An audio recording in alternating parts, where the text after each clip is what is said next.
Velkommen til Success Podcast. Det her er afsnit 3 i vores miniserie med Thomas Bigum, som er ekspert i sociale medier. Hvis man kigger på internettet og de sociale mediers historie, så var det i første omgang tekst og billeder, man brugte. Nu er det primært video.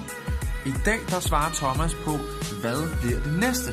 Hvad bliver det næste efter video?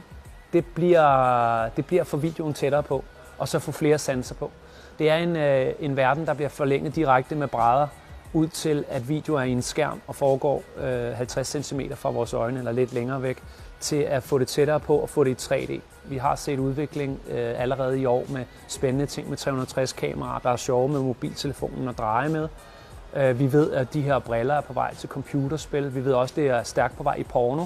Når ting starter i porno, skal man holde øje, for så ved vi, hvor vi skal hen. Så hvis vi lige tager det var det store perspektiv ned til virksomhederne. Hvis de koncentrerer sig rigtig meget om video lige nu, hvad er så det næste? Så vil jeg sige, sådan, bliv bare på video et godt stykke tid endnu. Fordi der har vi mødt en grænse i forhold til tekstbillede, video. Der kommer ikke noget efter, fordi nu er vi kommet i fuld bevægelse. Vi har endda også taget live med, ikke?